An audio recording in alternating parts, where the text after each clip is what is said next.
E hoje eu estou aqui com meu amigo Euclides Sirena. Sirena, boa noite. Boa noite, é um prazer estar junto de vocês e procurar transmitir um pouco da história da minha vida. O Sirena é empresário, pai de 2 filhos, já avô também, tem uma família muito querida e é uma pessoa também muito solidária. Sirena, você sempre trabalhou também com solidariedade. Sim. Sempre ajudou pessoas concretamente. A experiência de ajudar pessoas com o banco de alimentos, eu acho que essa experiência, eu não sei se vocês se trouxeram de outra cidade, mas é uma experiência interessante para cidades grandes que têm restaurantes. Conta um pouco essa experiência, Sim. porque ela ajuda certamente pessoas a se alimentarem. O banco de alimentos, então, o que ele consiste? Ele consiste assim, existe excedentes, vamos supor, nós temos uma Ceasa hoje que é um pulmão que abastece Porto Alegre, abastece todas as cidades da nossa redondeza, e há sempre excedentes. O que eu vou para casa hoje com 3 caixas de alface, que eu só vou voltar semana que vem? Então, esses alimentos acabam ficando no banco de alimentos, e assim, há muitos agricultores que tem a sua safra, por exemplo, todos os dias a gente recebe assim a ligação: olha, eu tenho uma plantação de repolho, só que eu não vou querer colher, mas vocês terão que vir buscar. Às vezes sai 2 toneladas, e aí existe todo um processo, existe toda uma logística do nosso pessoal hoje do banco, que vão lá, colhem tudo isso e nós distribuímos para as entidades, sem contar, então, existe hoje o mercado, existe o Sábado Solidário. O Sábado Solidário é o 2º sábado de cada mês, e lá vocês podem observar que em todos os mercados existe lá um grupo do Banco de Alimentos que está pedindo 1 quilo de alimentos. Então, assim, quem está nos ouvindo, façam parte desse cenário para que a gente possa arrecadar mais alimentos, porque hoje, claro, a gente já está próximo de 100 toneladas mês de arrecadação, mas são muitas entidades. Hoje tem 107 entidades que a gente distribui alimentos.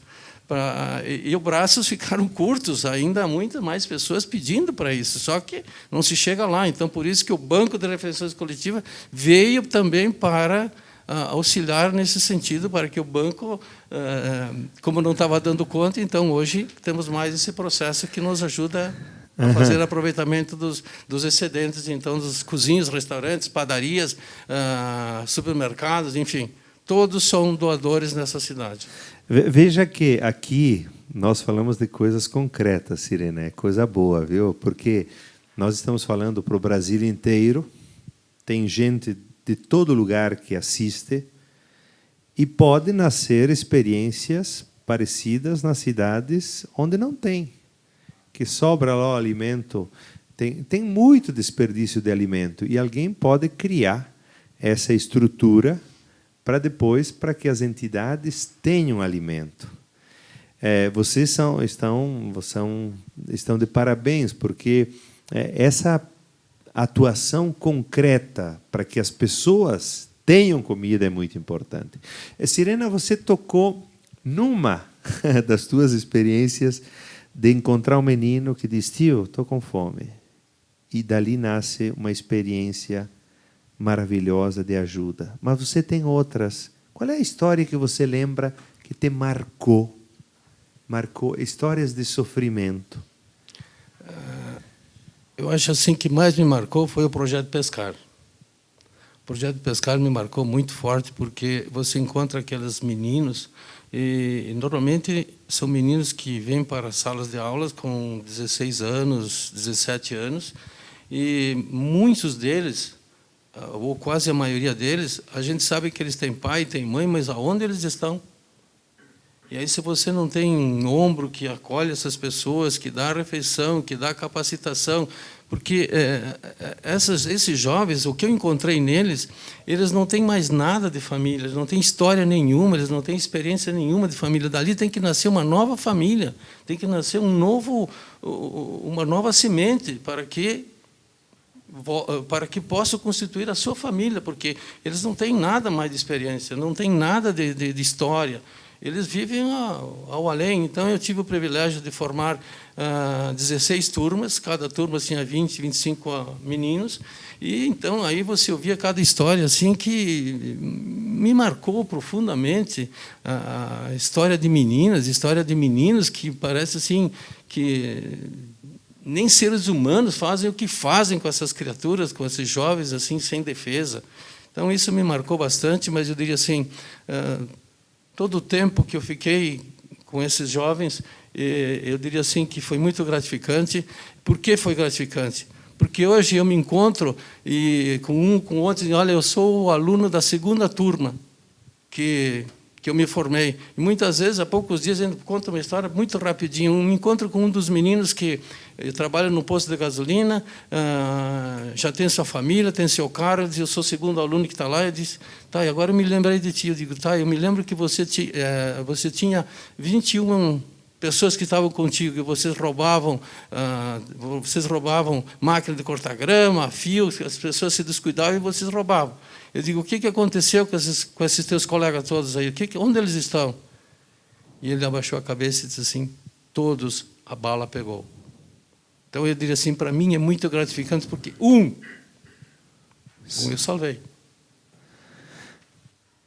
O projeto Pescar, Sirena, para as pessoas saberem, é um projeto de formação, de capacitação de jovens vulneráveis. Exato. Eles ficam 9 meses assim. Como é que é o processo deles? Existe toda uma didática, existe uma matéria de formação, onde eles aprendem dicção, como se apresentar em público, aprendem higiene e manipulação, como é que eu consigo formar novamente família. Então, vem depoimentos de médicos, de profissionais dentro da área. Eles ficam 9 meses com a gente em sala de aula, no qual tem um professor, tem um instrutor, que dá todas as orientações, são acompanhados, fazem as refeições, faz sua higiene pessoal na empresa, fazem também a sua refeição, tomam o café, e de tarde, então, ou vice-versa, eles são encaminhados, quem vai catar papelão, quem vai lavar carro, enfim, começam por aí um trabalho acompanhado por alguém, e quem já vai para até uma determinada empresa, porque lá eles chegam com a higiene e manipulação, cabelinho cortado, muito bem apresentados, e aí eu te pergunto, quem não quer um filho desses, quem não quer um colaborador desses na sua empresa? Então, eu diria assim, é um processo maravilhoso. Hoje, na época, nós tínhamos 11 empresas que tínhamos em Caxias do Sul. Hoje só temos apenas 2 empresas que ainda estão fazendo o projeto de pescar, em função da pandemia, em função disso, mas eu acredito que lentamente se retoma todo esse processo, porque é um trabalho maravilhoso de formação de jovens que, sem esse processo, eu acho difícil a recuperação deles. Uhum. Sirena, você lembra de uma história que você me contou? Eu era ainda seminarista, indo para o Paraí, de uma família pobre que você encontrou. E você disse, não, aqui não vai mais morrer ninguém. Você lembra? Tem coisa que... Lembra dessa história, porque você vai contar depois de eu cantar uma canção. Lembra essa história? Por favor.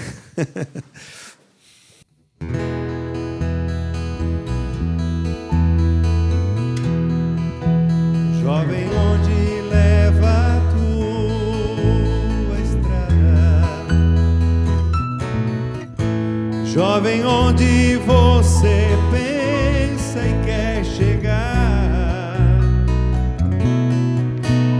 Os caminhos já são tantos onde tu podes seguir. Veja o certo que queres, onde estás e podes ir. Também podes dividir com quem chegou teu caminhar. Veja o certo sem saber, pois pode te machucar.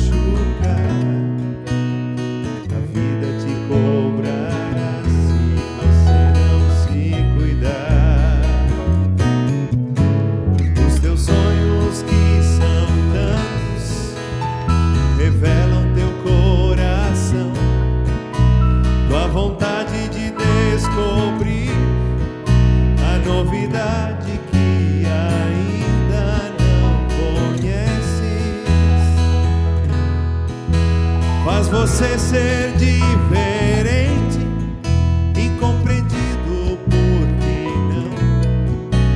Cada tempo tem seu tempo e não te esqueças, a mente aberta é solução. Jovem, onde leva a tua estrada? Jovem, onde você pensa e quer chegar? Os caminhos já são tantos onde tu podes seguir. Veja o certo o que queres, onde estás e podes ir. Também podes dividir, se chegou teu caminhar. Não vá depressa sem saber, pois pode se machucar. A vida te cobrará se você não se cuidar. Jovem, onde leva a tua estrada? Programa A Palavra e a Canção. Estou aqui falando com Euclides Sirena, que é um empresário, uma pessoa sempre muito engajada, empresário de Caxias do Sul, também com várias experiências também de gestão em empresas e colaboração em entidades que ajudam pessoas. Sirena, você lembrou daquela história? Porque ela me emocionou e eu te conheci também a partir desses exemplos de solidariedade, que isso toca muito o coração. Como é que foi aquilo lá? Perfeito. Como eu trabalhava no restaurante, e eu chegava em casa sempre no domingo, 4 horas, 5 horas da tarde, e lá sempre tinha, assim, parece que era uma rotina de um menino que sempre pedia um dinheiro para comprar remédio. E um dia eu disse, bom, vamos ter que solucionar essa situação. Eu digo, onde é que tu mora? Daí eu fui até a casa dele, e ao chegar na casa dele, eu vejo uma casa, nem era casa, era uma coisa assim que não dá nem para a gente explicar, e verifico que lá estava tudo fechado, pai e a mãe, 7 irmãos, e ele me conta que eles haviam enterrado um menino que havia se esmagado na família, porque os recursos deles eram... Bom, naquele momento eu digo a vocês assim que, novamente, eu fui tocado, eu fui empurrado a fazer alguma coisa, porque não era admissível. A primeira coisa foi bater na porta do vizinho de um lado, depois eu fui no outro, se eles sabiam de alguma coisa, o que estava acontecendo. E todos eles foram unânimes dizer que não tinham visto, não sabiam. Eu disse, poxa, mas essas pessoas não saem para nada, nem para um lugar, nem para o outro, que vocês possam perceber que existe alguma coisa que não está certo nessa família. E todos eles parece que... É aquela situação assim, parece que isso não é meu problema, isso aqui é problema dos outros e não é meu. E todos os dias cai uma bola nos nossos pés, todos os dias. Eis a questão, vamos fazer ou vamos tocar para frente? Então, ali era uma coisa assim, não é problema meu, deixa a coisa rodar.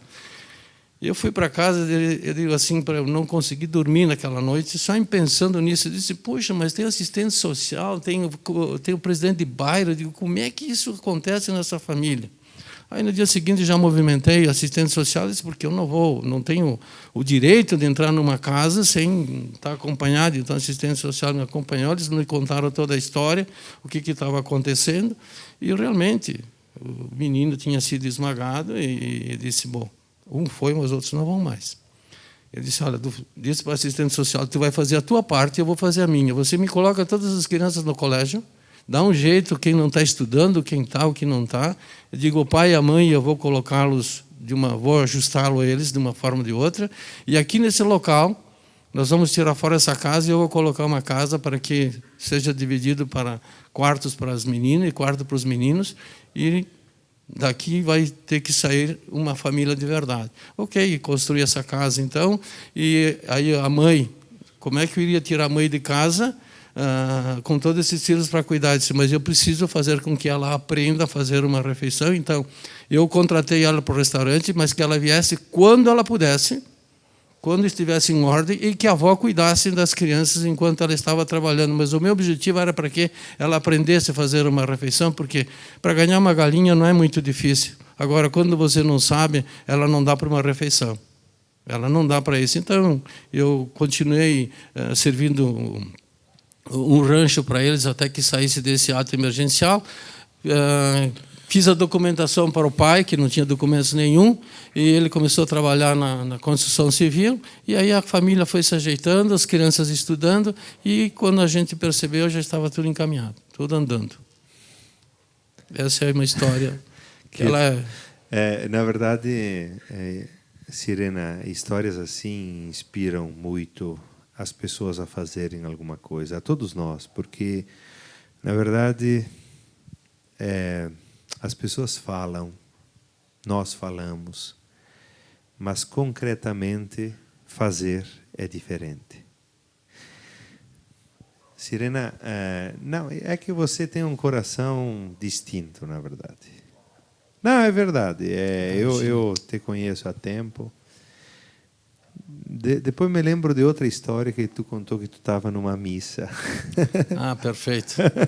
Eu tenho que te lembrar porque são histórias, coisas assim que eu quero que as pessoas de casa saibam. São ações concretas. Perfeito.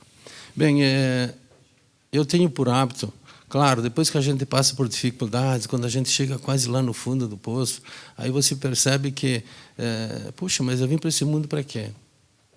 Eu tenho que deixar um legado. Eu tenho que primeiro pensar em mim e depois começar a pensar também que tu tem que deixar um legado, tem que deixar alguma coisa para que quem vem depois, ou pelo mínimo, dar de volta aquilo que eu consumi da natureza. É o mínimo que pode se fazer.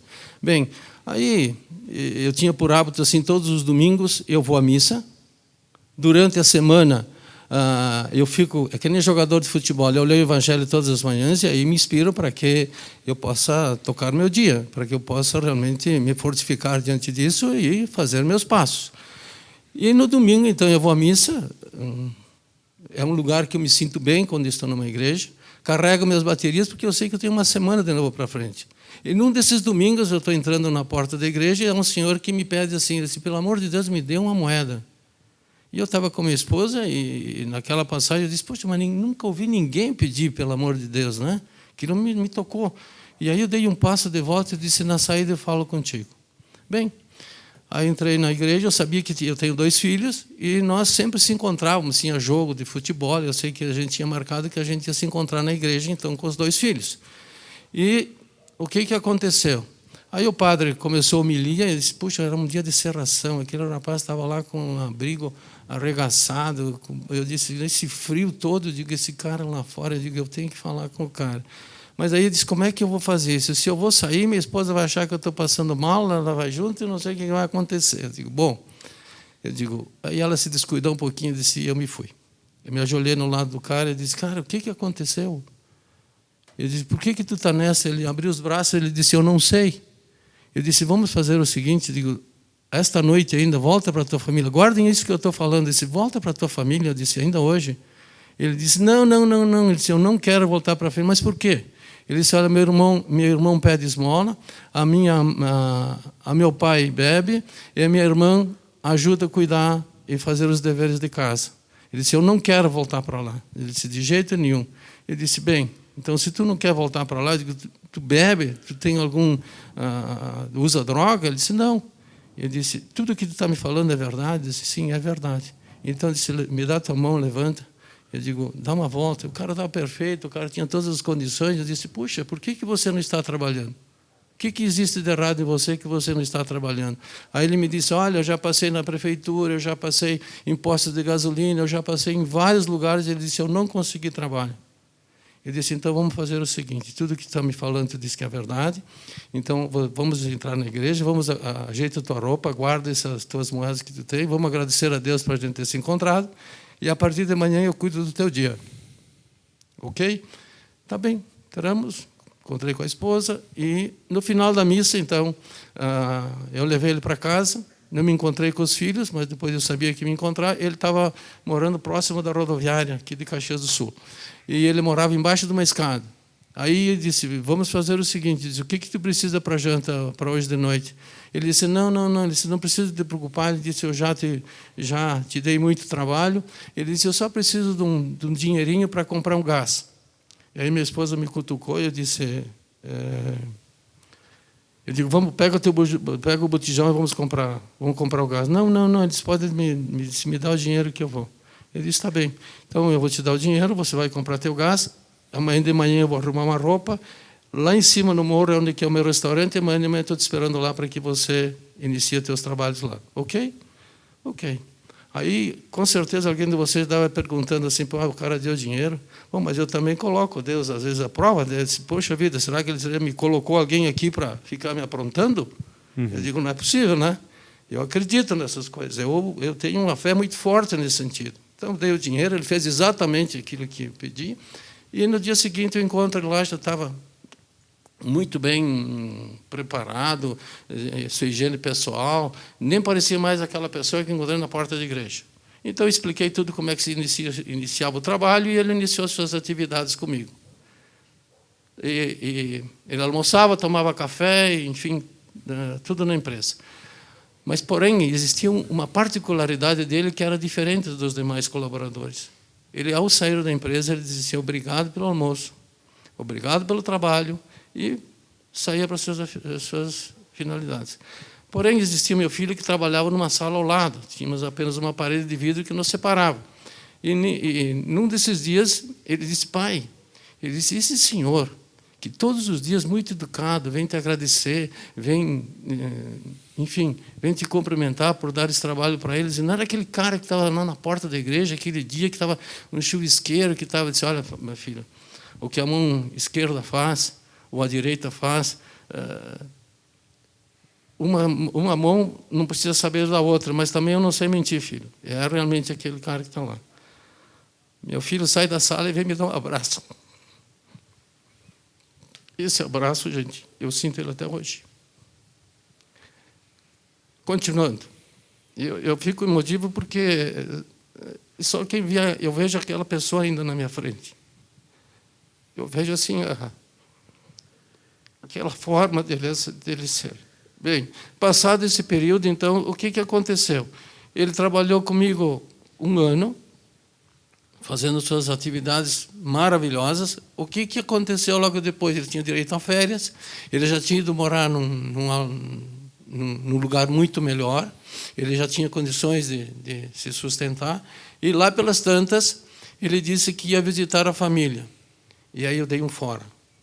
Eu dei um fora tão grande, eu disse, cara, mas será que ainda tu vai encontrar a tua família? E ele me respondeu assim,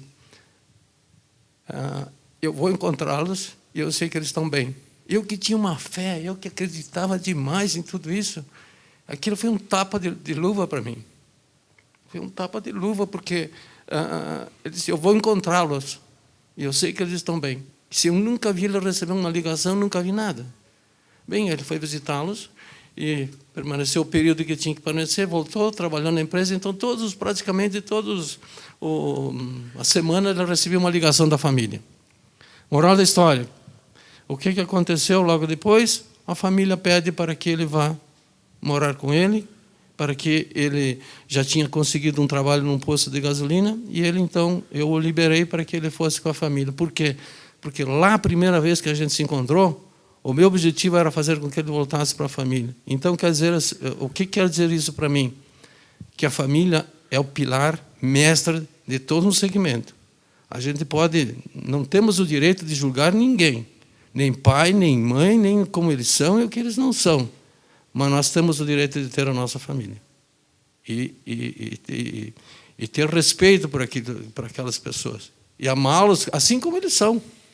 Então, para mim, foi um marco muito importante, porque era tudo que eu queria naquela noite e ele voltou para a família. Então, esse foi um exemplo de vida para mim incrível isso. Sirena, é isso aí. Muito obrigado pela sua partilha. Certamente a emoção que você sente, que passou para mim, que passou para quem está em casa, é uma emoção que nos faz pensar e nos faz sermos mais solidários. Parabéns, Deus abençoe. A todos nós. Muito obrigado. A todos nós. Em outro momento vamos falar também sobre família, sobre a tua família, mas foi muito importante partilhar isso. Que bom.